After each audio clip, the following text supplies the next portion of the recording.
kalkulasinya, saya pikir itu pamor Pak Jokowi lebih besar dibanding pamor IKN. Untuk kita IKN itu sesuatu yang menurut saya akan jadi, cuman waktunya aja yang akan panjang. Ya, makanya wajar dong yang diajak influencer. Iya, tetapi kan jangan misalnya begini, seorang juru bicara bilang bahwa kita mengajak influencer itu kan untuk pertimbangan transparansi. Transparansi model influencer itu apa? Itu beda kalau transparansi model jurnalis. Model jurnalis media mainstream itu ada investigasinya. Dan di sana banyak hal yang harus transparan untuk bisa dilihat. Coba orang bicara tentang APBN-nya itu seperti apa itu digunakan. Orang bicara proses deforestasinya seperti apa. Orang bicara soal tanah adat itu dan komplainnya itu seperti apa. Orang bicara tentang pengadaan air bersih itu seperti apa. Dan itu tidak bisa dilakukan oleh influencer hanya dalam waktu kunjungan seperti itu. Begitu kira-kira ya. Makanya banyak orang bully kan ketika dibilang bahwa ini demi alasan transparansi. Ya jangan bilang transparansi, bilang aja bahwa kita lagi mau promoin ibu kota, kita lagi mau promoin Pak Jokowi dengan IKN-nya, kita mau promoin proyek ini supaya kemudian dilihat oleh publik menurut versi influencer. Kira-kira begitu lah. Artinya Mas Bambang ini adalah strategi marketing communication sebenarnya kan? Bukan komunikasi politiknya kepala negara kepada publiknya begitu kan? Ya ini propaganda lah. Propaganda. Ya, karena saya ingat Hitler dengan menteri propagandanya si Goebbels itu dia mengatakan kebohongan sekalipun kalau disampaikan dengan keyakinan dan berulang-ulang lama-lama dianggap jadi kebenaran. Apakah ini merupakan kebenaran versinya Pak Jokowi atau kebenaran yang kemudian dikemas melalui influencer? Anda melihatnya seperti apa? Ya, saya melihat Pak Jokowi ingin mengatur narasi tentang IKN maupun tentang kepemimpinan Pak Jokowi sendiri ya. Dan narasi itu kan Pak Jokowi itu orang yang suka sekali melihat jajak pendapat. Jadi saya menduga pasti dia juga memonitor melalui jajak pendapat bagaimana pandangan publik tentang proyek IKN ini. Ya. Dan termasuk akhir pemerintahannya. Dan saya kira kenapa dia mengajak influencer ini, pasti di jajak pendapat itu terjadi penurunan. Sehingga dia merasa harus melakukan sesuatu yang drastis supaya naik lagi. Ya. Pak Jokowi ini sangat peka terhadap jajak pendapat itu ya.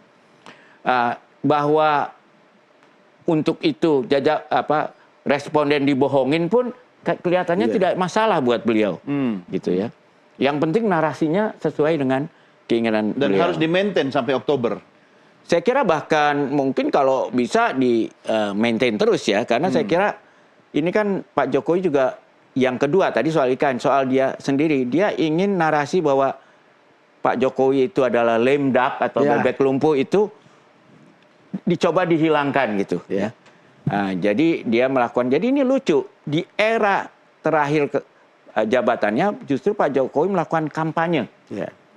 Dan yang lucunya Pak Prabowo juga sama, kan aneh juga Pak Jokowi di hari kepresidennya sibuk menunjukkan bahwa beliau masih memimpin. Pak Prabowo sementara Pak Prabowo juga menunjukkan dia sudah pemimpin global, ketemu dengan Putin, ketemu dengan Erdogan, ketemu dengan macam-macamnya. Jadi kita lihat ada semacam kompetisi narasi di sini ya. Siapa yang in charge gitu ya. Dan Pak Jokowi ingin mempertahankan itu sampai saat-saat terakhir gitu. Dan ya secara manusiawi itu sih wajar. Walaupun kalau untuk ukuran negarawan kita terenyuh lah ya. Karena terkesan tidak ada etika lagi di Republik ini gitu. Ya, itu kalau dalam kamus seorang politisi etika mungkin tidak ada. Saya menganggap itu Anda berharap dari sosok negarawan kan? Iya, benar. Tetapi mungkin setelah di periode kedua Pak Jokowi sudah bukan negarawan lagi tapi politisi begitu. Iya, jadi dia seperti Machiavellian ya. Jadi tidak penting lagi yang penting tuh ya politisi kan dianya bukan itunya. Tapi kan sangat menyedihkan karena kami dan saya kira Pak Don juga lah sebagai pendukung Pak Jokowi dari 2014 ya.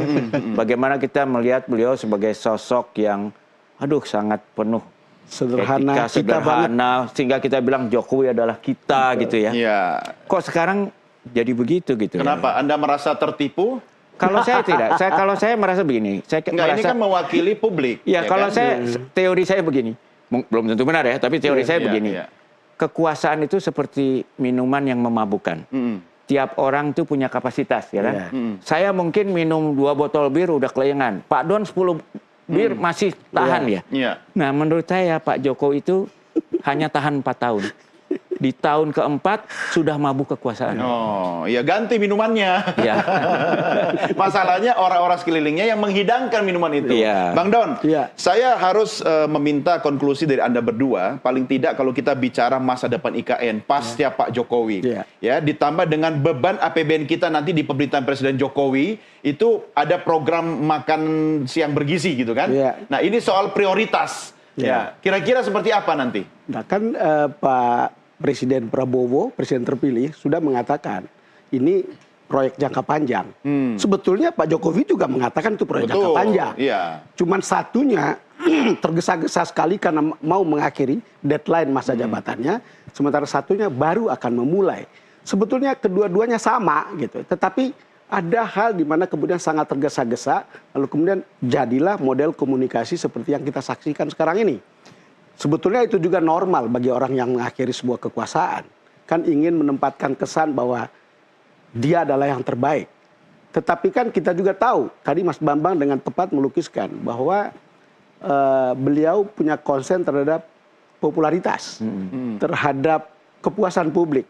Sementara di akhir masa jabatan kita sudah lihat laporan Tempo seperti apa. Kita lihat ada beberapa media asing yang mengatakan di akhir masa jabatannya itu kesan sebagai orang baik itu sudah hilang. Kira-kira begitulah. Tadi, ditambah nawadosa pula ya.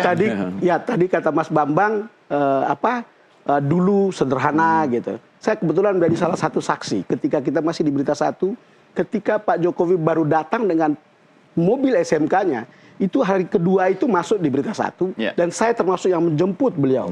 Pada saat itu semua orang percaya bahwa akan jadi itu mobil SMK. Termasuk Anda percaya? Saya percaya, tetapi saya sampai sekarang tidak merasa bahwa saya itu tertipu. Saya melihat proses kekuasaan itu berlangsung sama seperti itu. Seperti tadi itu, sudah minum bir, ada yang empat gelas, lalu kemudian langsung mabok, tapi ada yang tunggu 10 gitu, baru bisa memberikan pengaruh gitu. Ya, Pak Jokowi proses normal seperti itu. Tapi kan sebagai orang yang pernah mengenal, sebagai orang yang pernah kita dukung, kan kritik boleh. Mengatakan hal seperti ini, itu adalah pernyataan dari mantan kawan atau kawan? Tidak ada mantan. Kawan tidak pernah mantan. Betul. Teman itu kritik tidak juga pernah bagian mantan. dari perkawanan, Betul. ya kan? Nah, pertanyaan saya Bang Don, singkat saja. Apakah teori atau aktivitas lipstick dan marketing komunikasi seperti ini akan terus berlanjut sampai di Presiden Prabowo dengan Gibran di situ ada penerusnya Pak Jokowi? Saya belum kenal betul dengan Pak Prabowo dan caranya. Tetapi saya beberapa waktu lalu atau minggu lalu ketemu dengan orang terdekatnya. Dengan Pak Safri Samsudin yang kemudian dalam pertemuan yang sangat terbatas. Kan pada waktu itu kita bilang, apakah akan sama dengan Pak Jokowi? Oh, tidak. Prabowo is Prabowo. Kata kunci seperti itu untuk membuat kita mengerti bahwa ini tidak akan sama. Saya bisa ngeri juga ini kan, bisa mangkrak nanti. Kalau Anda lihatnya seperti apa? Sudah ada Gibran di situ, nggak akan jadi jaminan. Ya saya kira kalau kita tahu rekam jejak Prabowo dan juga rekam yang Pak Jokowi juga ya, saya kira satu hal yang mirip dari apa yang akan dilakukan Pak Prabowo dengan Pak Jokowi adalah membuat ya wapres simbol aja. Ya. Jadi saya kira apa yang dilakukan Pak Jokowi terhadap Pak Ma'ruf akan dilakukan oleh Prabowo terhadap Gibran. Mungkin dikasih tugas khusus, wapres khusus kan, urusnya IKN gitu loh. Ya kan itu kan yang dilakukan oleh Pak Jokowi terhadap Ma'ruf juga kan kira-kira. Jadi kira-kira keahliannya masing-masing. Nah Gibran mungkin dia ahli dalam boneka-boneka, kita nggak tahu ya atau apa ya. Ya kan kalau Pak Ma'ruf kan ketua majelis ulama lah ya, jadi ya keahliannya di situ kan. Ya kalau Gibran yang diviralkan oleh influencer kan ketika dia mengumpulkan boneka-boneka yang mahal itu. Jadi mungkin di mata influencer itulah kompetensinya Pak Gibran. Saya harus mengakhiri diskusi kita, tapi satu kata saja dari Anda berdua, optimisme soal IKN, singkat. Saya sih optimis ya kalau kita. Nggak pakai tapi Mas. Ya gini, optimis kalau kita semua mau duduk bersama, kaji ulang IKN ini jadikan dia satu proyek yang rasional, Ya, oke. ya, dan untuk kepentingan publik. Ya, tapi ada syaratnya, Bang Don. Saya menambahkan, bila itu kan keharusan undang-undang, kan sudah ada undang-undang ya. Iya. Tetapi memang harus ada kata tetapinya, Don. Tidak apa? bisa kita Iya. tambah. Apa? Ya memang harus prudent untuk jalankan itu. Tidak ada bicara soal bahwa ini proyek pencitraan. Oke. Ini betul-betul proyek yang betul-betul mengubah cara pandang keindonesiaan Ya. yang tidak Jawa sentris, tapi betul-betul keindonesiaan itu Ya. adalah bukan Jawa. Oke. Kita bisa jadikanlah istana itu seperti istana presiden di Tampak Siring. Ini kan Ya. di Kalimantan. Boleh dong.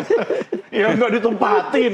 Cuma sebulan sekali juga belum tentu. Enggak, gitu yang loh. penting jangan membangun lebih banyak dulu. Karena biaya Ya. memeliharanya mahal Ya, nanti. tahap pertama ini cukup dulu lah. Iya, cukup dulu. Oke, saya harus tutup. Tapi saya masih tergelitik untuk bertanya. Anda berdua masih berteman sama Pak Jokowi kan? Loh, kita tetap berteman. Udah itu aja. Justru karena teman kita begini. Oke, baik. Terima kasih Mas Bambang. Bang Don, terima kasih. Pemirsa, kami akhiri sampai di sini diskusi kita dalam NTV Prime Dialog. Sekaligus mengakhiri program NTV Prime edisi hari ini. Atas nama seluruh redaksi dan rekan-rekan yang bertugas, saya Doni Regeser berterima kasih atas kebersamaan kita. Sampai jumpa. Salam Nusantara. Merdeka. Thank you, Mas.